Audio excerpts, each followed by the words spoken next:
अस्सलामुअलैकुम दोस्तों, जैसा कि आप यहाँ पर देख सकते हो स्कॉलरशिप एग्ज़ाम का क्वेश्चन पेपर मेरे पास में है। क्लास 5th का आप पीछे लिखा हुआ भी देख सकते हो, राइट। और हमने अभी तक 56 क्वेश्चन सॉल्व कर लिए। इसमें टोटल 75 क्वेश्चन होते हैं पेपर 1 में। इसके बाद हम पेपर 2 भी सॉल्व करने वाले हैं। पेपर 1 में टोटल 75 क्वेश्चन होते हैं, जिसमें 25 क्वेश्चन उर्दू के होते हैं जिन्हें हमने ऑलरेडी सॉल्व कर लिया है। आप जाएँ और उसे भी देख सकते हैं। और उसके बाद हमने रियाजी शुरू किया था। रियाजी के भी हमारे तकरीबन 30 क्वेश्चन से ज़्यादा क्वेश्चन हमने सॉल्व कर लिए हैं। और आज हम क्वेश्चन नंबर 57 से शुरू करेंगे।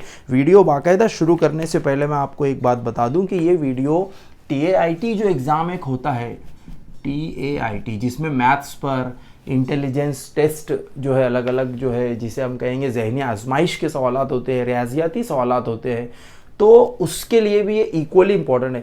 क्योंकि स्कॉलरशिप इम्तिहान का जो पेपर है, इसके जो क्वेश्चंस है आप ये देखिए और TAIT के क्वेश्चंस को उठाकर देखिए, आपको बहुत यकसानियत या बहुत सारे क्वेश्चंस तो मतलब सिर्फ अमाउंट या क्वांटिटी चेंज है, नंबर्स चेंज है और क्वेश्चन वैसे के वैसे भी पूछे जाते हैं। तो इसलिए ये वीडियो TAIT की तैयारी करने वालों के लिए भी इक्वली इम्पॉर्टेंट है, उतना ही इम्पॉर्टेंट है जितना कि स्कॉलरशिप इम्तिहान की तैयारी करने वाले तलबा और तालिबात के लिए मुफीद है।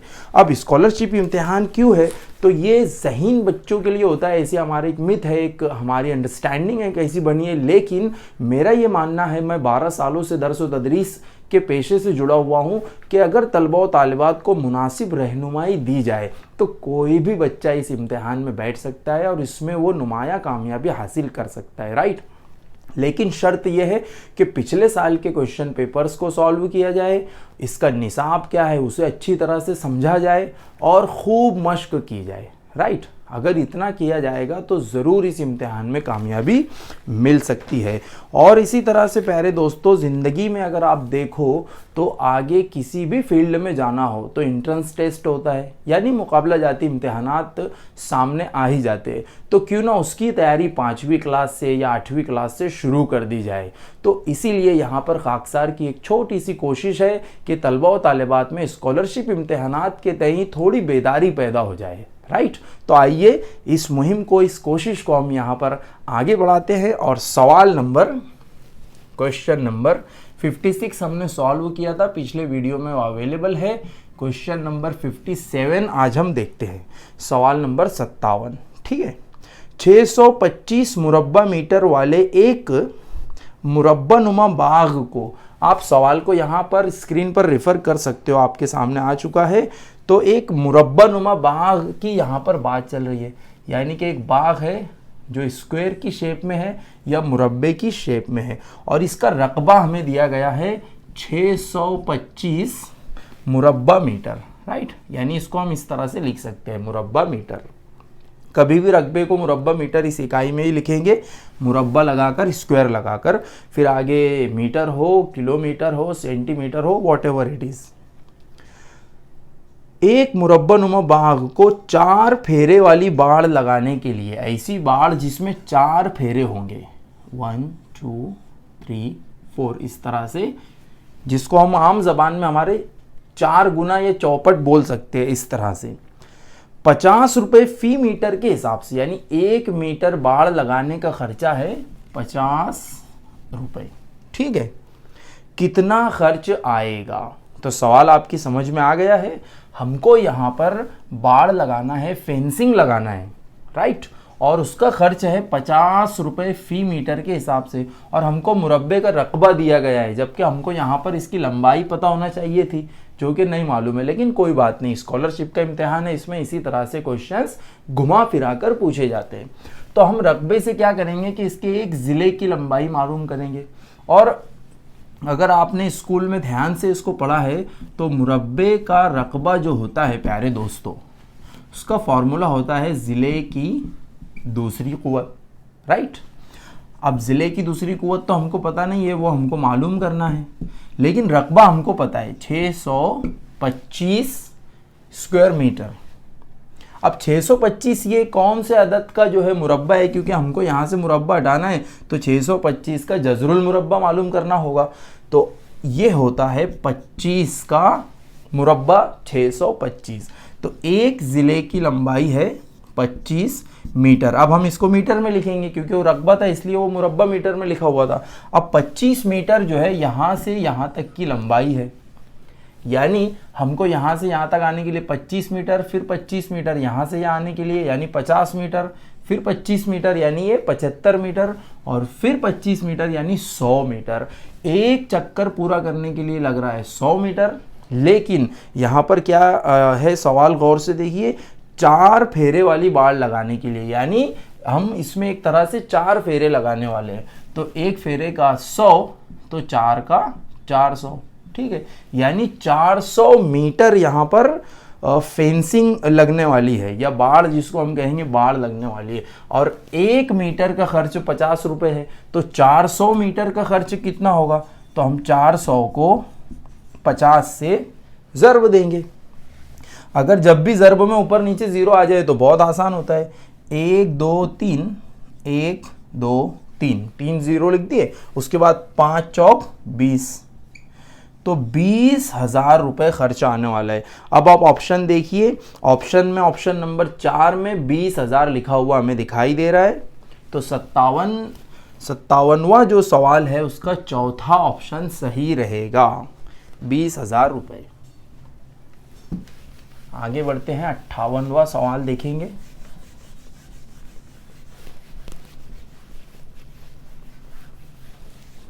तो आप सवाल नंबर 58 देखते हैं।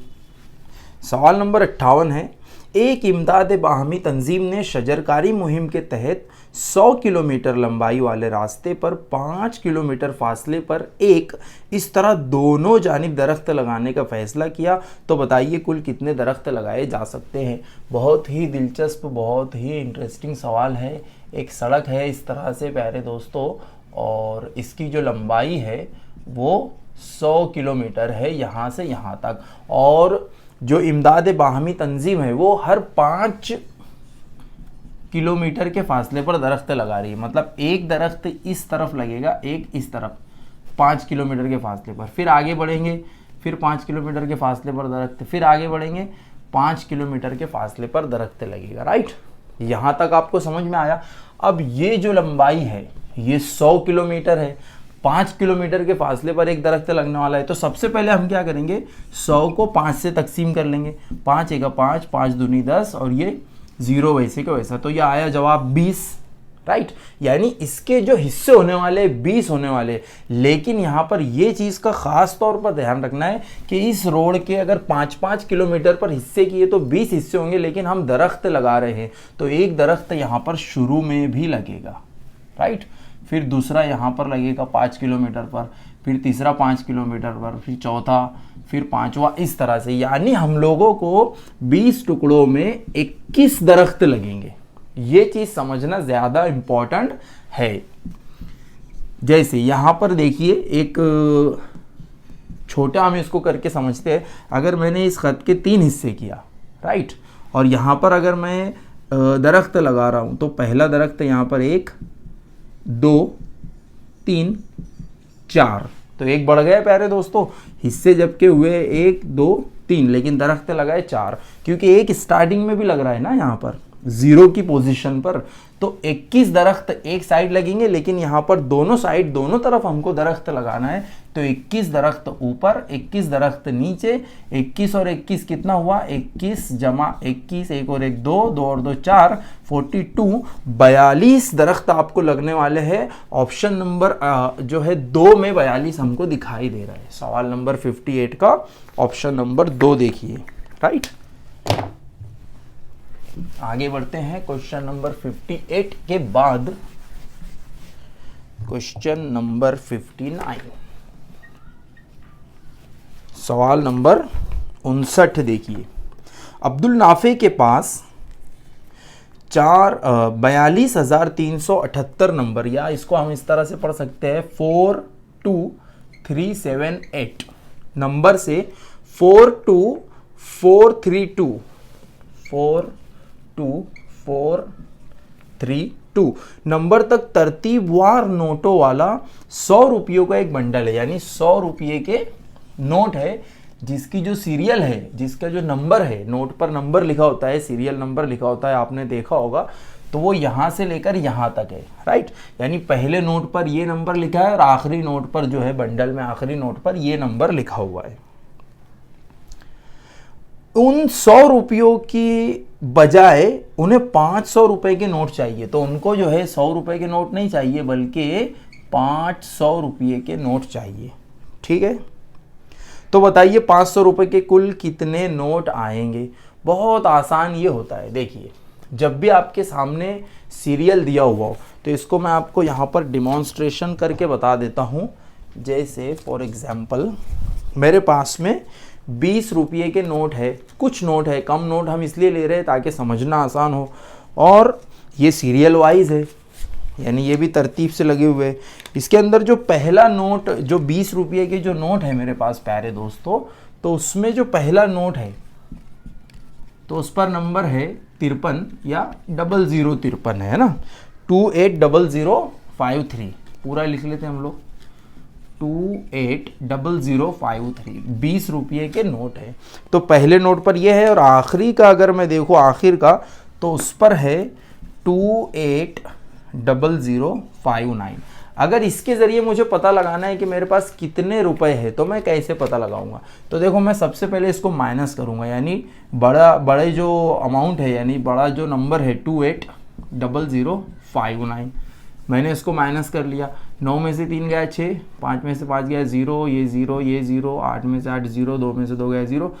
लेकिन अब ये क्या बता रहा है, मेरे पास 6 है क्या? नहीं, हम क्या करेंगे भाई, 6 में एक प्लस करेंगे, क्योंकि वो जो पहला जो नोट है वो देखिए, अभी मैं इसको यहाँ पर काउंट कर लेता हूँ, 1 2 3 4 5 6 7।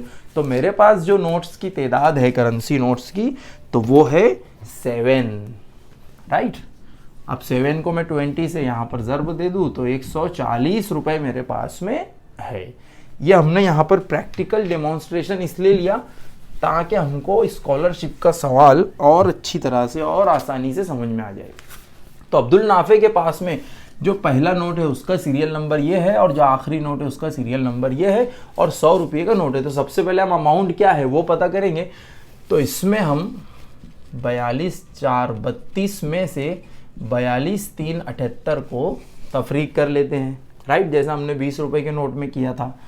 अब 2 में से 8 नहीं जाता तो ये उधार ले लिया हमने, 12 में से 8 गया 4, 2 में से 7 नहीं जाता, फिर हमने उधार लिया, 12 में से 7 गया तो बचा 5, 3 और 2 5, राइट। 3 में से 3 गया 0, 2 में से 2 गया 0, 4 में से 4 गया 0। उसके पास में 54 हुए नोट, लेकिन हमने अभी जैसे वहाँ पर +1 किया था तो यहाँ पर भी +1 करेंगे, तो ये है उसके पास में 55, यानी 55 नोट है उसके पास में, कौन से? 100 रुपये के, यानी उसके पास में 5,500 रुपये है, ठीक है। सिर्फ सिंपली मैंने यहाँ पर ज़र्ब कर दिया। अब उस भाई को जो है 100 रुपये के नोट नहीं चाहिए, उसको 500 रुपये के नोट चाहिए, तो हम इसको 500 से तकसीम कर देंगे। बहुत आसान है, नीचे 2 0 कट करो तो ऊपर भी 2 0 कट कर लो। 5 एका 5, 5 एका 5, 5 एका 5, जवाब आया है 11। यानी अगर वो 500 रुपये के नोट लेगा तो 5,500 ये अमाउंट बनाने के लिए उसको 11 करेंसी नोट्स की ज़रूरत होगी। तो 11 कहाँ है? देखिए सवाल नंबर 59 में ऑप्शन नंबर 1 में 11 लिखा हुआ है। तो ऑप्शन नंबर 1 मुतबादिल नंबर 1 सही होगा। आगे बढ़ेंगे हम question number 60, question number 60। Asif की केरला की तालीमी सैर के सफ़र का खर्च 9,500 रुपये, 9,500 रुपये यानी 9,500, 9,500 यानी 9,500 रुपये, और दीगर खर्च 7,500 रुपये। अब 7,500 आपको पता है, 7,500 यानी 7,250, ठीक है। तो बताइए उसकी केरला की तालीमी सैर का कुल कितना खर्च हुआ। तो हम इसको जमा कर लेंगे, 0, ये 0 में 5 मिलाया 5, 5 और 2 7, 9 और 7 16, 16,750 उसका खर्च हुआ है। अब ऑप्शन में कैसे कैसे ऑप्शन दिए हुए देखे, 17,500, 17,500, तो वो तो सही है, पहला ही ऑप्शन सही है, राइट। अब ज़रा दूसरे, तीसरा और चौथा देख लो। 16,500, 16,500 इस तरह से आएगा, तो ये गलत है। तीसरा देखिए 17,500, 17,250, तो ये भी गलत है, दूसरा ऑप्शन भी, सॉरी तीसरा ऑप्शन भी। और चौथा देखिए 15,16,000, 15,750 15,16,000 कहलाएगा। ठीक है, तो इसका बहुत आसान है, पहला ही जवाब सही है। अगर आपको पाव, पौने वगैरह नहीं समझ में आता है तो आप इंग्लिश में क्वेश्चन रेफर कर सकते थे। इंग्लिश में बहुत सिंपल अमाउंट दी हुई है, डायरेक्ट वहाँ पर 9,500 के बजाय 9,500 अमाउंट में, फिगर में या नंबर्स में लिखा हुआ है। आई होप कि आप इसे शायद देख पाए होंगे। खैर, अब इसमें और एक चीज़ समझने वाली थी क्वेश्चन नंबर 60 में, जो हमने इससे पहले भी समझी है, और वो ये है प्यारे दोस्तों कि पाव, आधा, पौन और एक। यहाँ पर हम फिर से समझ लेते हैं। ये देखिए, ये जो हिस्सा है ये पाव, अगर आधा हमने लिया तो ये आधा, पौन अगर हमने लिया तो ये पौन, और अगर पूरा हमने यहाँ पर ले लिया यानी चारों हिस्से तो ये हो गया एक। इसको कसर में अगर लिखना है तो ये 1/4 यानी पाव, 1/2 यानी आधा, पौन यानी कि 4 में से 3 हिस्सा लिया, 3/4, और एक यानी कि एक पूरा के पूरा एक, 1/1 लिखो या 1 लिखो, राइट।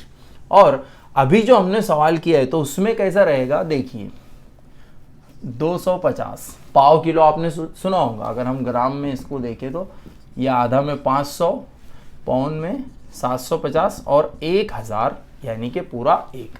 ग्राम में ले लो या ऐसे जो सवालात आते हैं उसमें पाव, आधा, पौन, एक को हम इस तरह से डिनोट कर सकते हैं, या समझने के लिए भी इतना काफ़ी है। आगे बढ़ेंगे,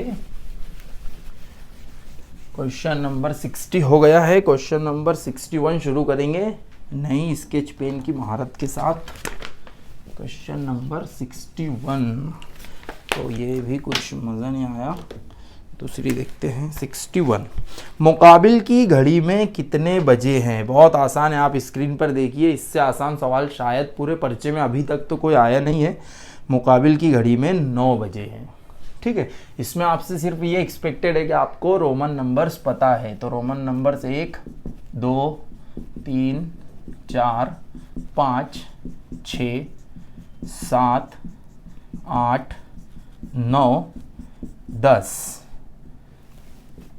11, 12, 13, 14, 15, 16, 17, 18, 19, 20। रोमन नंबर्स कैसे तैयार किए जाते हैं हमारे ही चैनल माइंड डोर्स पर बहुत बेहतरीन इस पर वीडियो अवेलेबल है, आप उसे अगर देख लो तो इसमें और आपकी मदद हो जाएगी। इसमें और एक्स्ट्रा इनपुट मैं आपको दे दूँ, LCDM, राइट।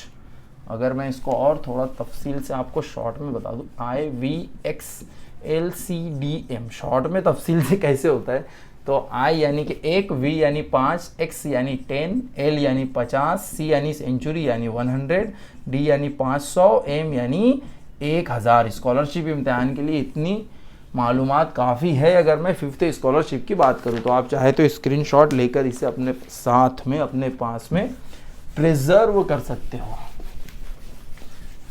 प्रिजर्व करना यानी महफूज करना। Question number 61, easy peasy lemon Quizzy था क्वेश्चन वो। खैर, क्वेश्चन नंबर 62, दर्ज झैल शक्ल के हर एक मुरब्बे का रकबा एक मुरब्बा सम है, तो इस शक्ल का अहाता मालूम कीजिए। और शक्ल जो है प्यारे दोस्तों कुछ इस तरह से बनी हुई है, फटाफट बना लेंगे हम उसको।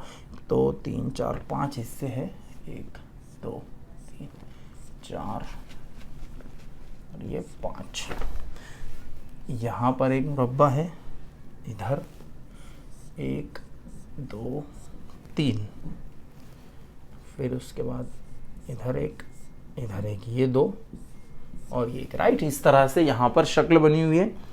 एक मुरब्बा जो है, कोई भी एक मुरब्बा अगर आप लो तो इसका जो रकबा है तो वो है 1 मुरब्बा सम 1 सेंटीमीटर स्क्वायर। राइट। अब एक मुरब्बा सम है यानी कि हर एक ज़िले की लंबाई भी एक सम होगी, क्योंकि इससे पहले भी हमने देखा मुरब्बे का रकबा बराबर ज़िले की दूसरी कुव्वत। अब यहाँ पर रकबा दिया हुआ है एक, ज़िले की दूसरी कुव्वत। अब हमको ज़िला पता करना है यानी दूसरी कुव्वत हटाना पड़ेगा, तो एक का जज़रुल मुरब्बा भी एक होता है, एक का मुरब्बा भी एक होता है, ठीक है। तो एक ज़िले की लंबाई है एक सम या 1 सेंटीमीटर, ये हमको पता चल गया। अब इससे हम पूरा अहाता मालूम कर लेंगे। अब यहाँ पर हमसे अहाता पूछा गया है, पूरी शक्ल का रकबा नहीं पूछा गया है, अहाता पूछा गया है, ठीक है, यानी पेरीमीटर। अब अहाता क्या होगा, मान लो हमने यहाँ से शुरू किया, ठीक है, तो ये देखिए, ये एक सम एक, ये 2, ये 3, 4, 5, 6, 7, 8, 9, 10, 11, 12, 13, 14, 15, 16, 17, 18, 19, 20, 21, 22 सम इस शक्ल का अहाता है। सवाल नंबर 63, 63, क्वेश्चन नंबर 63। वाह भाई वाह, बहुत इंटरेस्टिंग। 435 ज़र्ब 5 star star 0। स्टार की जगह पर क्या है, 1 है, 3 है, 0 है या 2 है। इससे आसान सवाल भी कोई हो नहीं सकता है, मतलब वो घड़ी वाले सवाल के बाद 2 नंबर पर यह आएगा, इतना आसान है। देखिए थोड़ी सी बेसिक अगर आपको पता है ज़र्ब की, तो इस सवाल को चुटकियों में किया जा सकता है। कैसे, अभी यहाँ पर हमको ये दो हिंदी से अदद बनने वाला है। अभी उसका स्टार की जगह क्या आएगा, डिजिट हमको पता करना है। और ये 3 हिंदी से अदद है प्यारे दोस्तों, इनके हासिले ज़र्ब यहाँ पर ऑलरेडी दी हुई है। और हासिले ज़र्ब के इकाई के मुकाम पर, हासिले ज़र्ब के इकाई के मुकाम पर 0 है, ये सबसे बड़ा हिंट है हमारे लिए। अब यहाँ पर हम इकाई की ज़र्ब इकाई वाले हिंदसे से करेंगे, तो जो हासिले ज़र्ब आएगा उसके भी इकाई के मुकाम पर वो अदद आने वाला है और वो बदलता नहीं है। देखिए कैसे, जैसे अगर मैं यहाँ पर मान लो 1 फ़र्ज़ करूँ, 1, तो ये इसकी ज़र्ब पहले 1 से होंगी, 5 एका 5, तो यहाँ पर 5 आएगा, राइट। लेकिन यहाँ पर तो 0 हमको दिया हुआ है ना, तो पहला ऑप्शन गलत, ठीक है। उसके बाद अगर मैं यहाँ पर थोड़ी देर के लिए 0 फ़र्ज़ करूँ, 0, तो 5 का पहाड़ा 0 तक पढ़ेंगे तो 0 आएगा, राइट। किसी भी अदद को 0 से ज़र्ब दो तो हासिले ज़र्ब 0 आता है, हमने इसी पेपर में सीखी ये बात। तो ये सही लग रहा है, राइट। लेकिन अभी हम चेक कर लेते आगे। और अगर मैं यहाँ पर 3 लिखूँ, 5 3 15, तो 15 का 5 यहाँ पर आना चाहिए था, जो कि नहीं है, तो 3 भी गलत है। 2 को देखिए, अगर मैं यहाँ 2 लिखता हूँ, 5 दूनी 10, तो यहाँ पर 2 लिखूंगा, 5 दूनी 10, 10 का 0, राइट। तो 2 सही लग रहा है। तो हमने ये 2 को एलिमिनेट कर दिया। अभी हमने पूरी ज़र्ब करी भी नहीं है, लेकिन हमने 2 जो ऑप्शन थे उनको खारिज कर दिया है। अब 0 या 2 में से हमको किसी एक को यहाँ पर सेलेक्ट करना है, तो हम कैसे करेंगे। देखिए प्यारे दोस्तों, बहुत ध्यान से देखिए, यहाँ पर हम रखेंगे 435 ज़र्ब 10 अगर मैं रखता, क्योंकि ये 0 रखने के बाद में 10 बन रहा है। कितनी आसान बात है। देखिए किसी भी अदद को अगर 10 से ज़र्ब दिया जाए तो वो अदद वैसे का वैसा रहता है, सिर्फ उसमें एक 0 का इजाफा हो जाता है। तो क्या यहाँ पर 4350 लिखा हुआ है, यहाँ पर तो 5 लिखा है ना, तो पहला जो ये जो है 0 जो है ये भी खारिज हो गया, बचा 2। तो इसका मतलब यहाँ पर 2 आएगा, यहाँ पर अपने आप 2 आ जाएगा। आप चाहे तो उसे चेक कर सकते हो। 435 ज़र्ब 20, क्योंकि ये सॉरी ज़र्ब 12, क्योंकि हम यहाँ पर 2 लिख रहे हैं ना, तो ये हो गया 12। अब इसको आप करो, 12 पंचे 60, 60 का 0 हासिल का आया 6, 12 1 12, 12 दूनी 24, 12 3 36, 36 और 6 42, 42 का 2 हासिल का 4, 12 चौक 48, 48 और 4 52, 5220। मतलब यहाँ पर भी 2 आ गया, यहाँ पर भी 2 आ गया, यहाँ पर भी 2 आ गया, राइट। तो सवाल नंबर 63 का जो जवाब है वो है 2। अब ये ऑप्शन नंबर कितना है वो आप देखिए, ऑप्शन नंबर 3, ऑप्शन नंबर 3 में 2 लिखा हुआ है। आई होप कि आप इसे समझ पाए हो। ये सब एक्सप्लेन इसलिए किया मैंने ताकि आपको पूरी अच्छी तरह से समझ में आ जाए, वरना हम डायरेक्ट 2 पर भी उसी तरीके से जा सकते थे। ठीक है, स्कॉलरशिप के इम्तिहान में जब आप क्वेश्चन सॉल्व करोगे तो वहाँ पर टाइम भी हमको बचाना होता है, ये एक चीज़ होती है। क्वेश्चन नंबर 63 हो गया, 64। इकबाल ने 25,000 रुपये में एक पुरानी मोटरसाइकिल खरीदी। इकबाल भाई है जिन्होंने 25,000 रुपये में एक पुरानी मोटरसाइकिल खरीदी है। उसकी मरम्मत पर 8,500 रुपये 8,500 रुपये मरम्मत पर खर्च हुए और रंग देने के लिए 2,500 रुपये। ठीक है, पिछला जो सवाल गया है उसके हिसाब से अगर हम देखें तो ये हो रहा है 8,500, ये हो रहा है 2,500। ठीक है, और ये हो रहा है 25,000, ये तो पूरा लिखा हुआ है। ठीक है, यहाँ पर एक एक्स्ट्रा इनपुट मिल गया आपको। और मोटरसाइकिल को उन्होंने मतलब इतना खर्चा कर दिया, ये मोटरसाइकिल की कीमत है, ये मरम्मत की कीमत है, ये रंग करने की कीमत है, और उसको उन्होंने 38,500 रुपये में फ़रोख्त कर दिया। तो बताइए इस सौदे में उसे कितना नफ़ा हुआ। तो उनकी जो कीमत यहाँ पर लगी है, अगर हम इसको जमा कर ले और फिर देख ले कितना उनको नफ़ा हुआ है, आसानी से पता चलेगा। तो जमा कर लेते हैं। ये ज़ीरो में सब ज़ीरो मिलाया 0, ये सब 0 0 हो गया 0, ये 0 में 5 मिलाया 5, 5 और 5 10, हासिल का आया 1। 5 और 8 13, 13 और 2 15 और 1 16, हासिल का आया 1, 2 और 1 3। 36,000 रुपया उनका खर्च हुआ है और उन्होंने उसको बेचा कितने में, 38,500 में। तो हम तो ज़बानी बोल सकते हैं कि 2,500 रुपये यहाँ पर मुनाफा हुआ है, लेकिन हम तफरीक करके देख लेते। 38,500 में से 36,000 तफरीक कर लो। 0 में से 0 गया, 0 में से 0 गया 0, 5 में से 0 गया 5, 8 में से 6 गया 2, 3 में से 3 गया। देखिए 2,500 रुपया उनको नफ़ा हुआ है, प्रॉफिट हुआ है। क्या हुआ है? प्रॉफिट। तो ऑप्शन कौन सा है ये भी तो देख लो। ऑप्शन नंबर 2 में है 2,500 रुपये, सवाल नंबर 64 का ऑप्शन नंबर 2।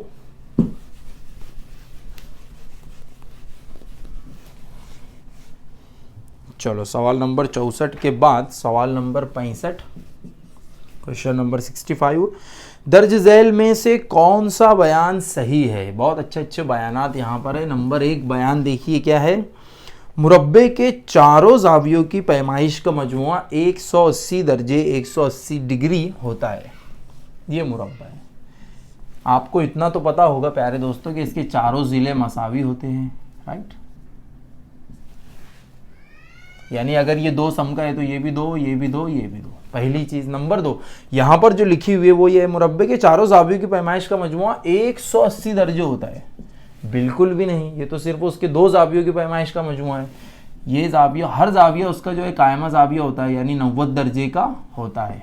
ठीक है, तो ये देखिए 9 1 9, 9 2 18, 9 3 27, 9 4 36, 360 दर्जे होगी चारों ज़ावियों का मजमुआ। लेकिन यहाँ पर 180 लिखा है, तो पहला ऑप्शन गलत। दूसरा ऑप्शन देखिए, मुसल्लस के तमाम ज़ावियों की पैमाइश का मजमुआ कायमा ज़ाविया या ज़ाविया कायमा के बराबर होता है। अब ये मुसल्लस जो है इसके तमाम ज़ाविये यानी तीनों ज़ाविये का मजमुआ जो होता है वो होता है 180, 180 दर्जे, राइट।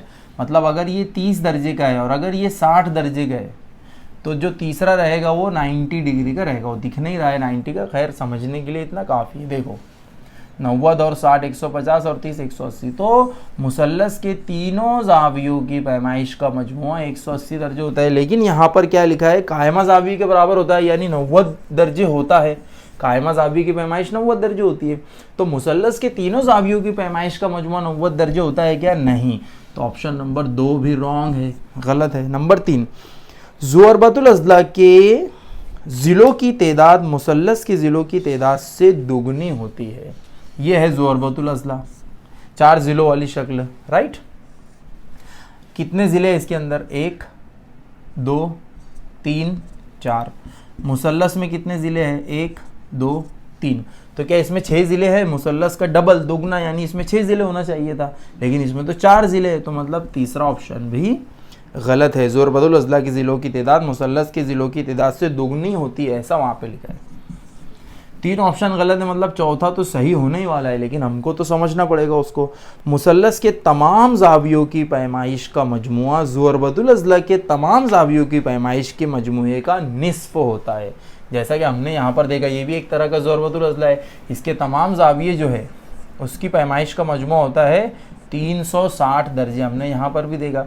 और मुसल्लस के जो तमाम ज़ाविये होते हैं उनकी पैमाइश का मजमू होता है इसका आधा, इसका निस्फ यानी 180 यानी 180 डिग्री। तो ये ऑप्शन नंबर 4 हो जाता है बिल्कुल सही।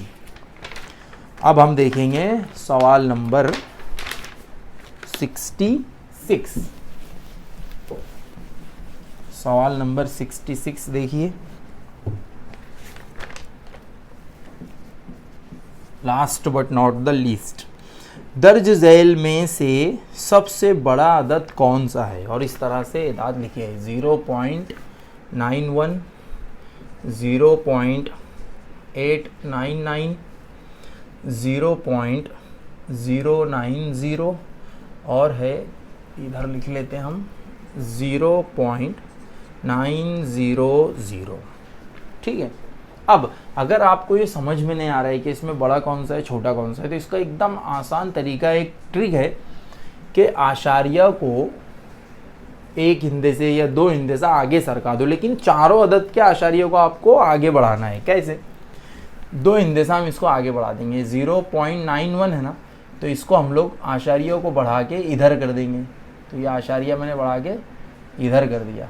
ठीक है, ये हो गया 91। इसके भी आशारिया को आगे बढ़ा दो, तो ये हो गया 89, यहाँ से निकाल के यहाँ डाल दिया मैंने, तो ये हो गया 89.9। राइट। इसके भी आशारिया को आगे बढ़ा दो, यहाँ से यहाँ पर कर दो, तो ये हो जाएगा 09.0 यानी कि 9, 09 यानी कि 9। और ये है 0, इसको भी आगे बढ़ा दो 2, यहाँ से यहाँ पर आ जाएगा ये, तो ये हो गया 90। ठीक है, 90.0 यानी कि 90।